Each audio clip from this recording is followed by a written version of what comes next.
Well, folks, I have a large, I don't know if anybody's related to more Indigenous folks than me, but I'm sure there's a couple. Oh. Yeah, you can laugh all you want, folks, but my family is Indigenous up in northern Alberta. Treaty 8, 3 different reserves, and I thought I did land acknowledgement. Now, I will tell you that I may not be the most, incredible speaker with words on land acknowledgements, but I thought I clearly indicated that I'm proud of where we're from, I'm proud of our history, I'm proud of our Indigenous First Nation and Inuit families and friends, and I'm proud of my family. I hope you're proud to be part of that family too.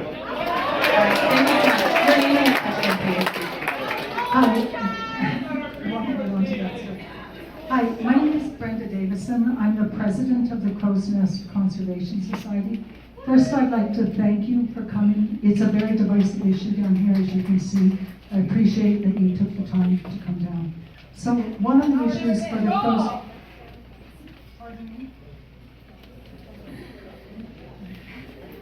One of the concerns of Crow's Nest Conservation is wildlife extirpation. Extirpation it's like the first step before extinction. First, they're gone from the landscape, and then it goes that way. And you should know from Livingston Range on Highway 22, grizzly bear, elk, wolverine, wolves, and buffalo have been extirpated. And the space that all these coal mines are going into in the Livingston Ploughs is 20 kilometers wide. They've been extirpated for 1,500 kilometers, and they have 20 left. And they're going to fill it full of coal mines and more human activity. The reason they're gone is human activity. Do you have that? Sorry, 30 seconds. Do you have a question? I do. It's for Minister Schultz.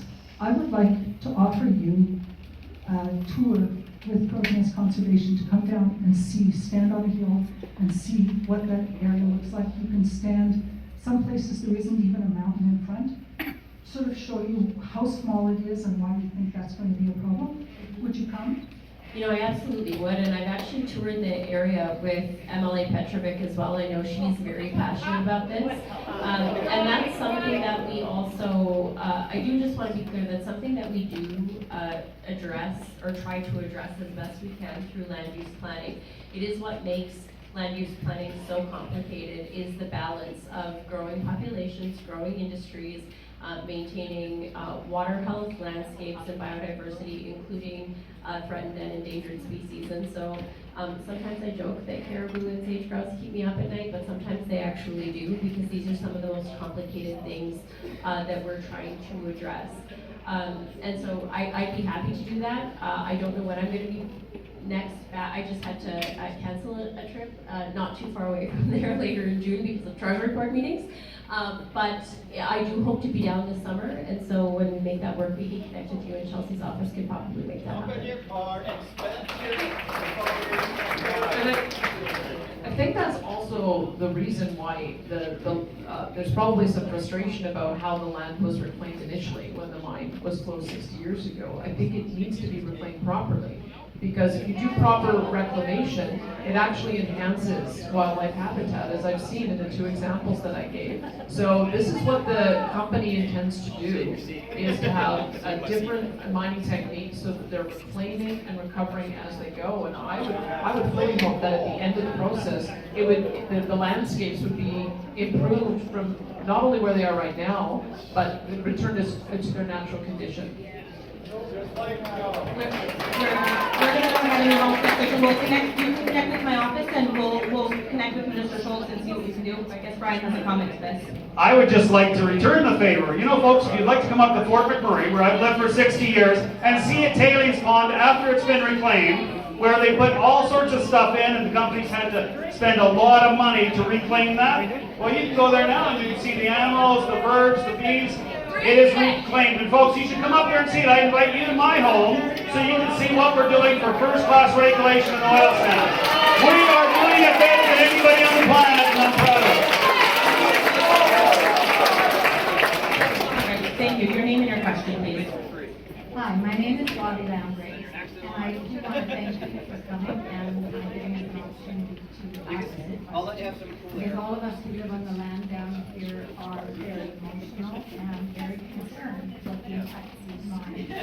My question specifically has to do with the dance. And I understand, Minister Jean, that you said it was included in the full report. My understanding on Grassy Mountain was the reference was that at that point in time, it was actually still in the regulatory process. That regulatory process concluded conclusively that that mine was not in the public interest. And as part of that process, which I was intimately involved with for probably 7 years, there was identification of huge issues, environmentally and with the water. So I'm not understanding why Grassy Mountain is actually being allowed to continue exploration. They do not meet the criteria as stated in the committee's report. They don't have a current application. Just keep mine to go out. And they've already done the You're absolutely right. The application they made was not very good. In fact, it didn't deal with the issues that we need dealt with, like the environment, like how they do it, what they do, quality. And so the first application they put forward was not good enough. But folks, I would still not have a driver's license. It took me 5 times to get it. The truth is that they put in another application, this time for exploratory holes to find out what they can do and how they can do it. They still have to come forward with the entire criteria of what is acceptable. If they can't bring it forward and show what is acceptable, it's not going to proceed. But the application that's been approved is for exploratory holes. It is for nothing more.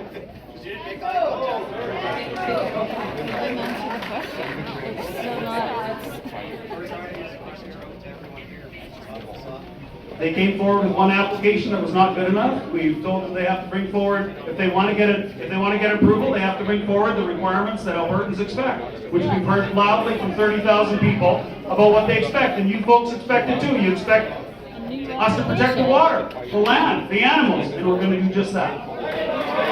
Thank you. Your name and your question. My name is Gabriel Cummins. I'm a self-proclaimed digital activist who lives on a farm and was raised by farmers. We mentioned the government-funded study about fish resilient and concentration, and I just think that, I feel like you all probably know, but the study was published less than a month ago, in May 2025, and they found an average of 18 micrograms of selenium concentrated in fish tissues. And I don't know if you missed this in the article, but the authors warned that any further mining developments in the region could push the crow's nest fishery beyond saving. So clearly whatever production plan.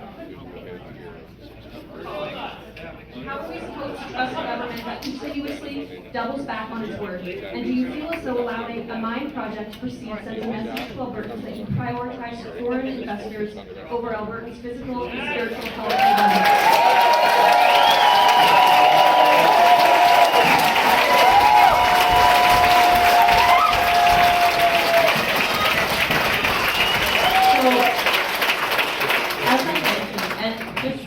So the 105 fish that were sampled from 3 different species, it ranged from 9 to 18 micrograms per gram.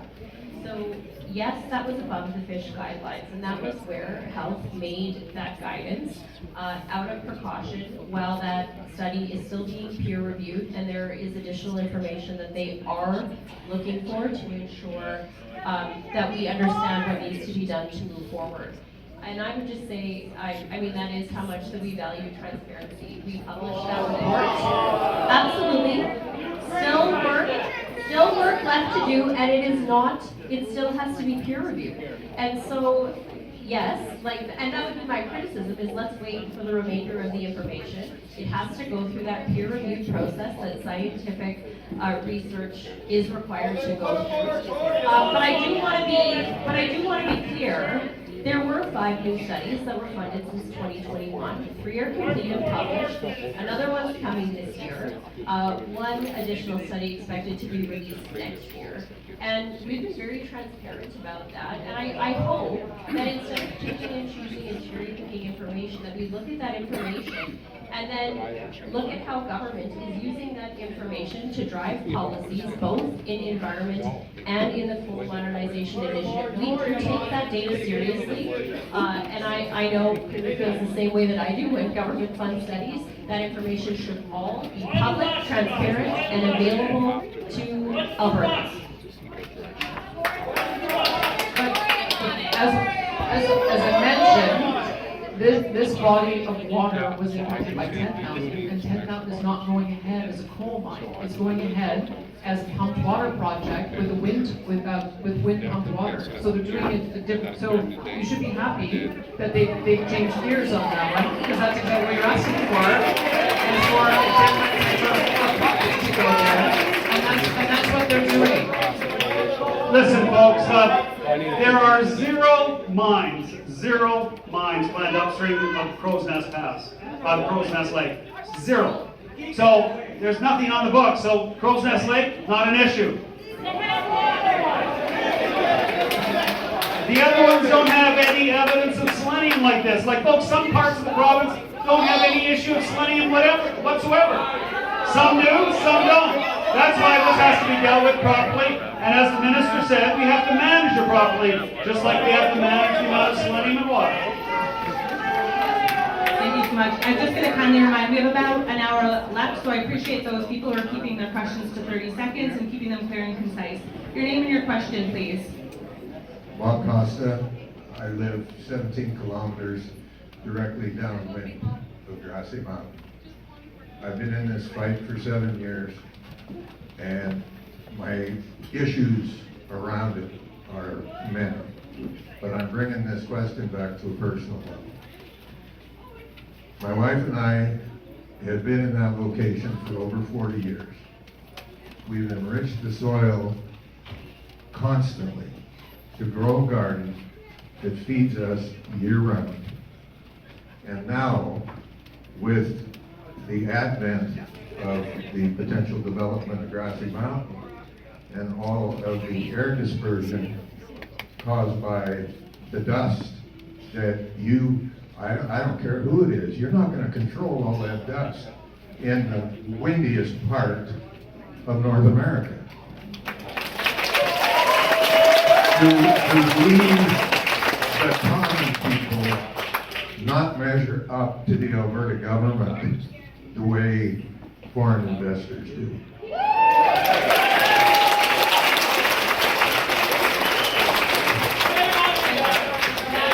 That is a good question, and in my opening remarks I know we talk a lot about water, but I did also mention that we do have air quality monitoring as well, and we do more of this in Alberta than almost any other jurisdiction, and we do, and I've seen other projects in place where we do have, I would say, well, of course standards, but also plans put in place, and if those are being breached, I have seen projects be halted, paused, or stopped until that issue is addressed. And so, just like we do for water, we do maintain our air quality standards, we do monitor. For a number of projects, I've also seen projects come across my desk that additional air quality monitoring has been required for certain projects to go ahead. Oftentimes that's based on community or neighbor concerns. And so those are often built right into project approvals, and then of course the regulator is expected to uphold that a project is sticking to those standards. And in case that it isn't, and I mentioned that earlier as well, and I can think of this in a variety of different industries, where either a facility is shut down, a certain piece of machinery, if it's found that that is the issue, then that is either shut down or shut down until they can put technology in place to manage it. And so that is how our system works. Our regulators are expected to uphold the guidelines that we put in place, and we do monitoring for that very reason. But that's also why Albertans told us they wanted to have a ban on mountaintop removal and open pit mines, because that will then mitigate against that kind of airborne debris that you're talking about. And it's why we're encouraging companies to look at doing underground mining techniques, so that if you don't disturb the surface, then you're going to have less impact on air, on water, and on the land development. And so that's part of the reason why they were doing the core testing, is to see if they could use some of those underground mining techniques. So I'll be interested to see how that process plays out. Thank you for your question. We'll have the next person come to the front and just state your name and how are you? How are you? Good, it's good to see you. I'm Harvey Gershaw, third generation rancher west of here, and I'm really concerned with air and water.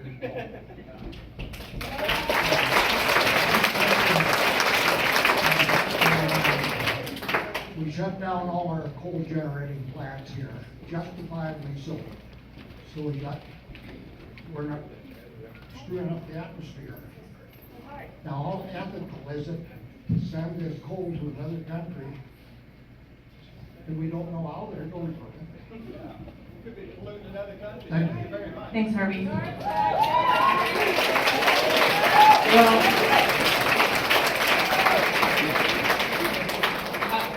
I would say, just so you know, I mean, we have been developing coal in this province for, I think, longer than we've been a province, 150 years. We are in fact the second largest coal producer in the country, behind British Columbia. And we are generating, I think, 200 million a year in provincial royalties. Now, actually, that's only on one project. Oh, wait a minute, that was a coal project that was approved under the NDP. Is now paying 200 million in provincial royalties. The coal, I would hope, would go to Ontario, because I'm signing an MOU with Doug Ford to try to buy more steel from Ontario rather than buying more steel from the United States. That's one of the things that we're trying to do as a country. And we're trying to support each other. So he's coming out here to sign an MOU during Calgary Stampede. And I would hope that when we get approval to build more pipelines, north, south, east, and west, that require 42-inch pipe that are made of steel, that will be steel pipe that is made in a good Canadian steel works, either here or in Saskatchewan or in Ontario and Quebec, rather than importing it from a hostile regime like China, and rather than importing it from a country that we're in the middle of a trade war with. Guys, like we have to remember that we are no longer developing coal for burning. We made the decision as a province to phase that out. We turned the lights off on the last one in the end of 2024. But coal for metallurgical coal for steel is going to continue to be a vital product that we need for so many of the products we enjoy, whether it's appliances or cars or tractors, farm equipment, or wind turbines, or solar panels. And I think the more that we can have this industry be Canadian, support Canadian development, that's going to be good for our country.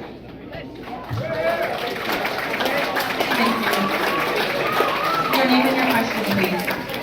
Hello, thank you for the opportunity to ask my question. My name is Connie, I live down here in Future Creek, outside of Castle Park.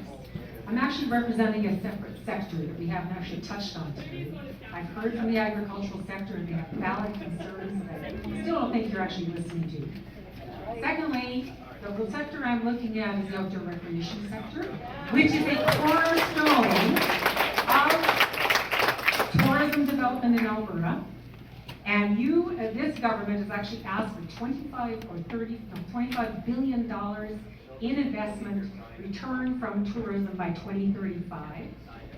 We have right now $2.8 billion of Alberta's GDP from Tourism Industry Association data, $551 million in tax revenues, 336,000 full-time jobs, 76% of Albertans engage in outdoor recreation, 87% want wilderness protected from development and degradation, 98% choose protection of water over industrial development.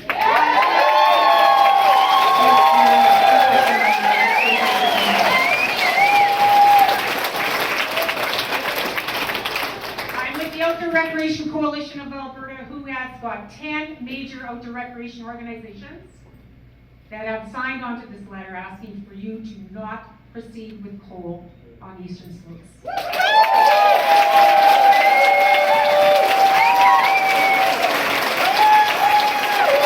I am so excited to answer that question. I have to tell you, as a registered trapper from Northern Alberta, I have a couple of snowmobiles. You guys have snowmobiles down here?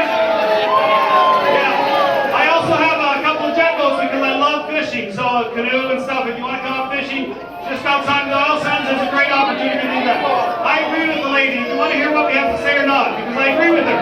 I think outdoor recreation is a very big part of our future, and I think we've got a great opportunity to do that. In fact, I've been talking to a coal mine that's finished, that's being reclaimed up just outside of Edmonton, And those folks want to donate it to the people of Edmonton so they can use it for a recreational area, so they can use the tailings pond that's been cleaned up for fishing and for swimming because the community wants to use it. And I think from that particular mine that was mined for about 60 years, it's now closed, we can have some really good facilities to help people with recreation. Because I agree with the young lady that spoke, in northern Alberta especially, and southern Alberta, we have some of the most incredible, beautiful places in the planet. We need to protect them. We need to make sure that people have the opportunity to use them and enjoy them, and I agree with her. And you know what, I would just say I appreciate the comments about the importance of tourism, and especially when it comes to land use planning. Our former Minister of Tourism and Sport, Minister Scow, and I had a number of conversations about how we can continue to grow our tourism industry and ensure that that voice is also loud and clear in our land use planning. And that is part of what makes this complex, because there are different things that you can do on different parcels of land. There are certain things that work together and certain things that don't. And we make those considerations and listen to community concerns when we do that land use planning. And you know what, for those of you who suggest we're not listening, I will say this. The Premier, I know that she listens.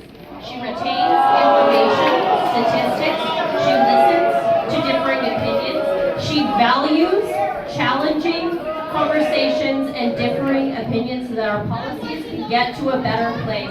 That's why I think Alberta's supporter, that's why I think they selected her to be our Premier, and I'm sure grateful to have her leading our team and being here tonight.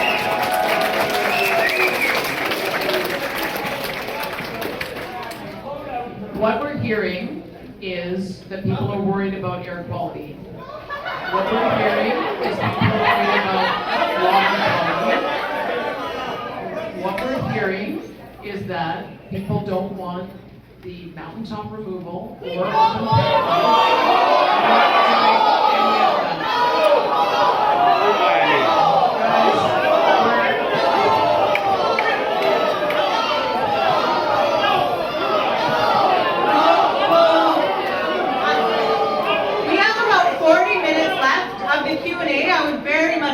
If we could keep decorum. I'd like to get through every question here. The only way to do that is to hear the question. You know, guys, I'm just going to underscore what R.J. Sigurdsson said earlier. There is a large community that wants to ban the ranching and eating meat.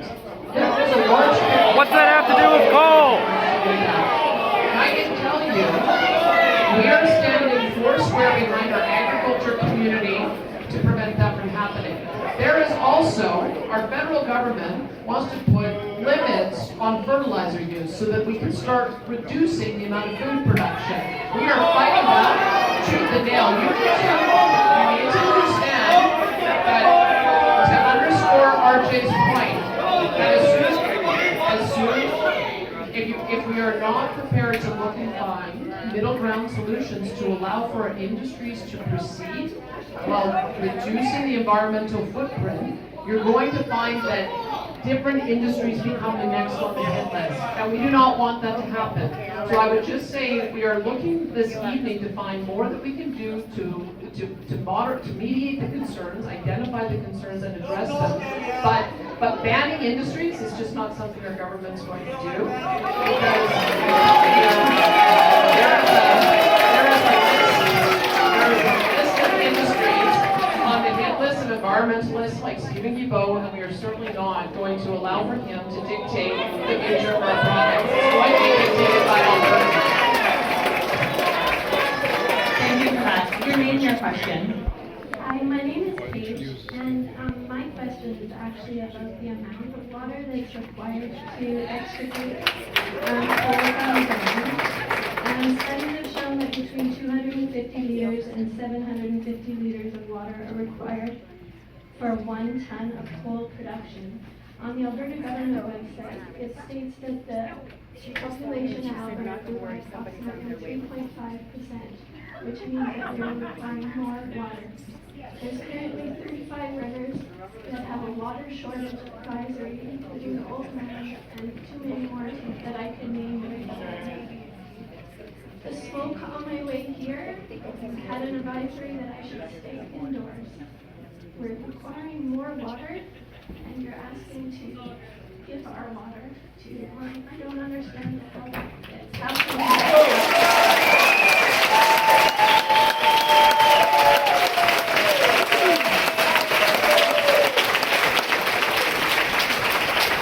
I really appreciate that question, and I know, just especially over the last number of months as we're doing our water availability engagements, obviously water quality is very linked to that, especially in Southern Alberta.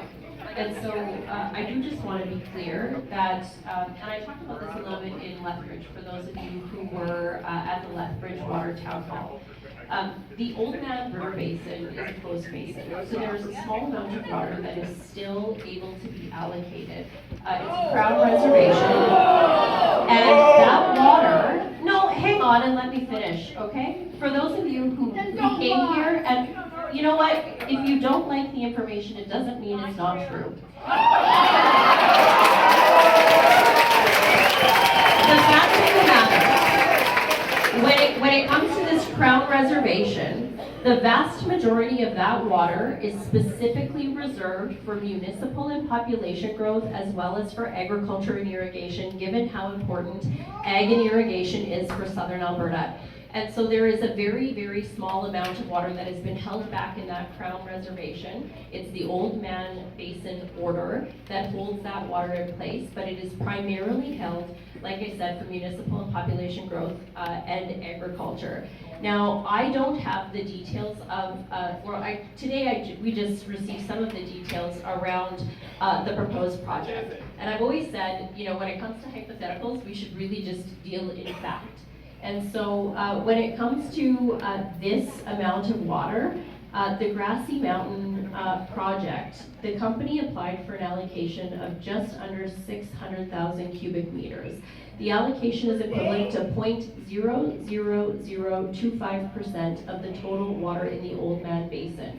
So for comparison, that volume is less than the average water used to irrigate 3 to 4 quarter sections of ag land. And that's assuming a 12-inch allocation. That water that they are proposing to use by this specific project would primarily come from precipitation that falls within the project boundary and then would be collected and managed on site. Use of this water is licensed under the Water Act, of course, and would be applied against the province's industrial water allocation.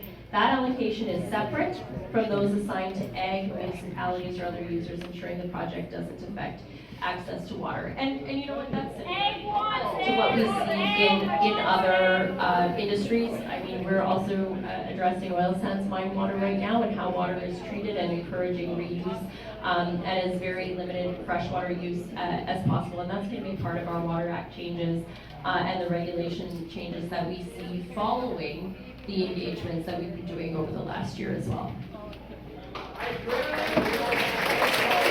Thank you, Minister. I'll call up the next question. Your name and your question, sir. Hi, my name is Lee. 70 to 80% of Albertans don't want coal mines on the eastern slopes. What are conditions to Albertans? All right, we're going to allow to ask the questions, and then we'll allow for a response. Thank you. Please go ahead with your question. 72% of Crow's Nest past residents voted to.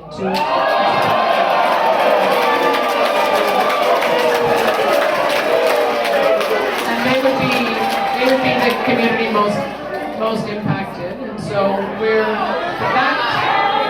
fact that those citizens, the fact that those citizens organized in that way to express themselves in that way is probably because they feel shouted down when they come to forums like this and don't have their viewpoint. So we need to get information from all sides, address the legitimate concerns, and I believe we have with the input that we've had from Albertans. That's why, again, the policy changes that we put forward came from that consultation. And we're looking forward to seeing how the regulator holds the companies to account as they put their applications forward. Because the gentleman didn't get to his question before I interrupted, so I'm just going to let him finish with his question, if that's okay. I believe it's actually in the other MD. It's not the coal mine. Wouldn't be in that There's 250,000 people that depend on that water. It is one river. It joins I can't think of it now, but it becomes South Saskatchewan, so all the way to Medicine Hat. I'm just concerned about the water. I canoe the river every year. My question is actually for Brian Jean. You sent a letter to Premier Kenny in 2021 condemning coal mining, and you essentially said that you don't want coal mining. You have to ask Albertans what they want, and you're not doing that. And then I also wanted to say that the coal modernization initiative was released on a Friday, and you said in your letter, don't put out policy changes on the long weekend of a Friday, and that's exactly what you did with coal mining.